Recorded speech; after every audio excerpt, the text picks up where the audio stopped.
Welcome to the 9th episode of this series about our American West and the Stephens-Townsend-Murphy Party. Every other week, we'll share a 10-minute slice of some of the best stories about how the American West came to be and California grew to become the 4th largest economy in the world. It all began in the mid-1800s, following an immigrant migration that began as a trickle, then became a massive movement, fueled by desire for land, economic opportunities, and escaping hardships. In this episode, we explore how these trailblazing pioneers helped shape the political, economic, and social foundations of the Golden State. From founding towns and guiding future settlers to influencing agriculture, medicine, and education, their legacy reaches far beyond their arrival. We hope you enjoy. Last time, we really got into the incredible journey of the Stephens-Townsend-Murphy Party of 1844, those 52 pioneers who trailblazed that new wagon route over the Sierra Nevada. I mean, it was a brutal, epic trek. Really defines pioneer. Absolutely. Getting wagons over that route for the first time, that was an immense feat. Just sheer endurance and innovation. Yeah. But, you know, as challenging as the journey was, what they actually did after they arrived, well, that might be even more impactful in the long run. And that's exactly our focus. It wasn't just about, getting to California. It was about fundamentally shaping it. We've been digging into a source summary that really lays out the profound influence these individuals had, once they stepped off the trail and into Alta California. Right. I mean, it's one thing to survive the wilderness. That's tough enough. But it's another thing entirely to immediately turn around and use that grit, that vision towards building communities, economies, institutions, all in a brand new land. So our mission today is to uncover exactly how these pioneers, after that, incredible journey, didn't just find a new life, but actively built the foundations of what would become the California Republic. Yeah, what were the specific contributions? What made their post-arrival impact so significant? Let's unpack this. Maybe start by looking at some of the key players, those who led the way, both on the trail and in those first years in California. Where better to start than the top? Elisha Stevens. The man who actually led the wagons over the mountains. You'd think after that he'd just want a quiet life. Well, eventually he did find one. He initially settled in the area we now know as Cupertino. There's actually a creek named after him there. But fascinatingly, even in early California, he found it. Too crowded. Too crowded back then in the 1840s. Wow. That really tells you something about his need for space, maybe, after the trail. So he moves south, down to Kern County, for a quieter, easier life, apparently. Tending bees, raising chickens. It's interesting, isn't it? The leader of this pivotal journey sought solitude, and his official recognition, Mount Stevens up in the Sierra, that didn't come until 150 years later, 1994. Wow, a really delayed honor for such a groundbreaking effort. Yeah. Now, Dr. John Townsend, he took a completely different path, didn't he? Right away, using his skills. He did. He wasn't just the party's physician on the trail. He became the first American licensed physician in California. The first. And he established a successful practice, got into other business ventures too. And he also moved into politics. Yeah. Becoming the first non-Spanish alcalde, the mayor, basically. Yeah. Of San Francisco. How significant was that? Immensely. As alcalde, he was effectively the chief magistrate, combining administrative and judicial roles. It put him right in a position to directly influence local governance, the shape of San Francisco, right from the start. He wasn't just treating patients, he was helping structure the society itself. That's a powerful testament to the diverse talent in that group. But it's also a tragic story. He and his wife, Elizabeth, they died from cholera in 1850. Yeah, while treating an outbreak down in San Jose, leaving behind their infant son. Oh, wow. A really poignant reminder of the risks that were still very real and the dedication these people had to their new communities. Definitely. Moving on then, we have Martin Murphy Sr., the patriarch of that large Murphy family in the party. Right. He established his home near Gilroy, named it San Martin, a nice nod to his patron saint. And the source mentions it was on the stagecoach route. Became known for Irish hospitality. Yeah, this wasn't just a house, it was a hub. Being on that Monterey to San Jose route meant he was part of the vital infrastructure connecting early California. Right. His hospitality built community, and his faith was really evident. He built an open chapel on his property. And like many early leaders, he also served as a justice of the peace, bringing, law and order. And his business vision seems pretty clear, too, and generational, acquiring thousands of acres with his sons. That really set the stage for California's agricultural boom. Oh, absolutely. That scale of land acquisition so early on was just foundational. It enabled the kind of large-scale farming that would define the state's economy later. We can't forget Chief Truckee either. He was so indispensable on the journey itself. And his role didn't end when they reached California. He kept guiding pioneers west. He was even involved in the Mexican-American War in 1846. But what really stands out is his foresight. Encouraging his own people to get educated by the pioneers. He saw the future coming, wanted his community prepared. And his legacy is maybe the most geographically obvious today. Truckee, California, the Truckee River. Exactly. A lasting tribute to a really crucial figure in that whole westward movement. But, it wasn't just the designated leaders who made waves. So many other members of the party spread out and left really significant marks on early California. Okay, let's explore some of those. Moses Schallenberger, for instance. We know him from that solitary winter in the cabin. A true survivor, like you said.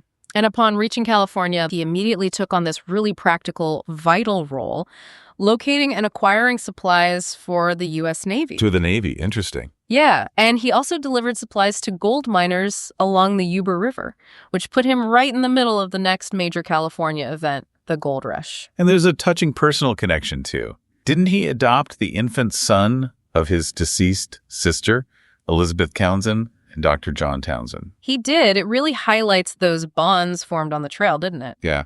And beyond supply lines, he also settled down to farm, became one of San Jose's earliest horticulturists, established a large orchard. So, from extreme survival to supporting military logistics, the gold rush, and developing agriculture, quite a path. Definitely multifaceted. What about Caleb Old Greenwood?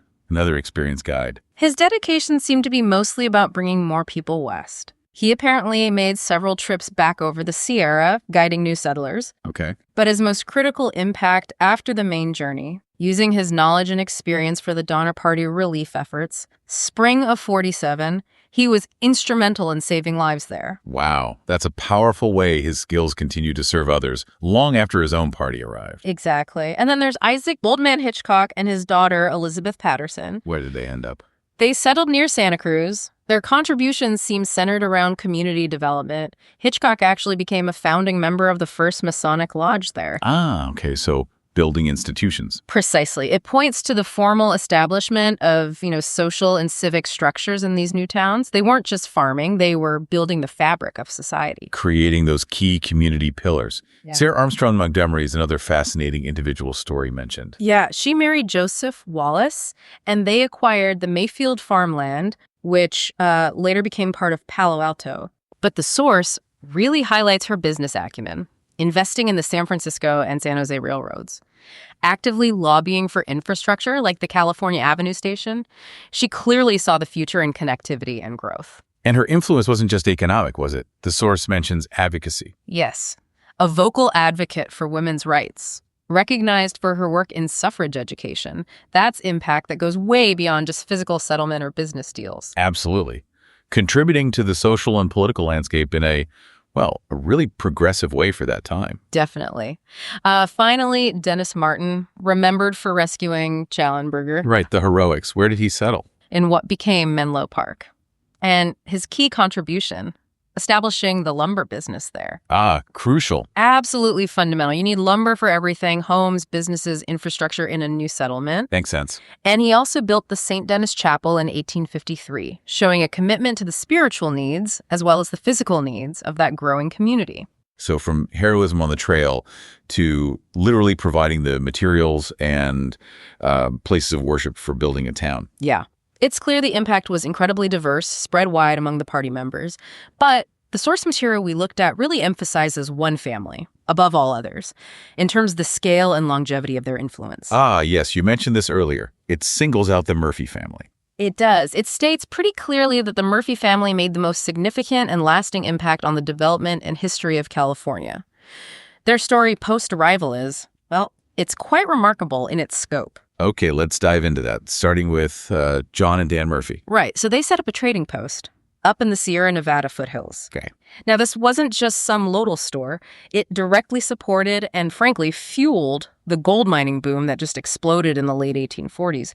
They were perfectly positioned strategically to capitalize on the gold rush. And that strategic position led to, well, immense wealth, right? Vast land and cattle holdings. The scale is just staggering. Dan Murphy became known as a cattle king across multiple states, Nevada, Idaho, and was, at one point, the largest landowner in the entire United States. Wow. The largest landowner in the U.S. It's incredible, their ability to leverage that initial position into that kind of wealth, that scale of land ownership. It fundamentally shaped the agricultural landscape for generations. And John Murphy wasn't just focused on accumulating wealth. He was building institutions down in San Jose. That's right. He served as one of the first regidors, kind of like sheriffs, elected to help maintain order back in 1847. Crucial during that period. Yeah, and later he served multiple terms on the San Jose City Council, especially during that chaotic gold rush growth period, providing essential governance, stability in a, rapidly changing environment. Using his resources for the community. Right. What about James Murphy, another brother? Yep. He was also involved early on in the lumber industry, and significantly, he built the Leidstoff Pier in Yerba Buena. Yerba Buena, which became San Francisco. Exactly. That pier was critical infrastructure for the port, enabling trade and growth for what would become California's major city. James also settled near San Jose, became an influential landowner, and was notable for planting one of the first olive orchards in Santa Clara County. Olive orchards, so showing agricultural innovation beyond just livestock and grains. Right, diversifying crops, setting new agricultural trends for the area. Okay, and Ellen Murphy, sister. Yes. She actually co-founded the town of Stockton with her husband, Charles Weber. Co-founded Stockton. Yeah. Wow. And the source highlights her support for many social causes, her reputation for kindness and hospitality along the El Camino Real. So she contributed significantly to building a prominent new urban center and its social character. Building a major city from the ground up. Incredible. And Mary Murphy. She settled in what's now Marin County with her husband, James Miller. They were pivotal in developing Santa Fe, and they became one of Marin's largest landowners, acquired over 8,000 acres. That land formed the basis for incredibly diverse businesses: farming, cattle, breeding horses and mules, dairy farming. Another example of a Murphy family branch, just laying this broad foundational economic groundwork for an entire region. Exactly. But as you mentioned, the source really singles out Martin Murphy Jr. and his wife, Mary Bolger Murphy, making the most significant impact.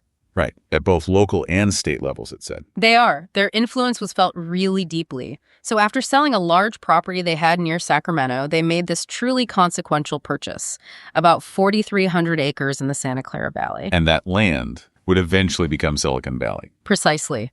The scale of just that initial purchase in historical context is staggering. Yeah. And they didn't stop there. They kept acquiring land, hundreds of thousands of acres across California. They acted as a primary catalyst for the state's whole agricultural economy. How so specifically? Well, they introduced key innovations. Things like Norman horses, new varieties of wheat. They initiated large-scale orchards, brought in advanced farming equipment. So they were essentially bringing cutting-edge agricultural practices to California, but on an enormous scale. You got it. And their wealth, their influence, directly accelerated San Jose's development, too. They funded and built the city's first permanent brick structures. Providing essential infrastructure that would actually last. Yes. And their political influence was also profound.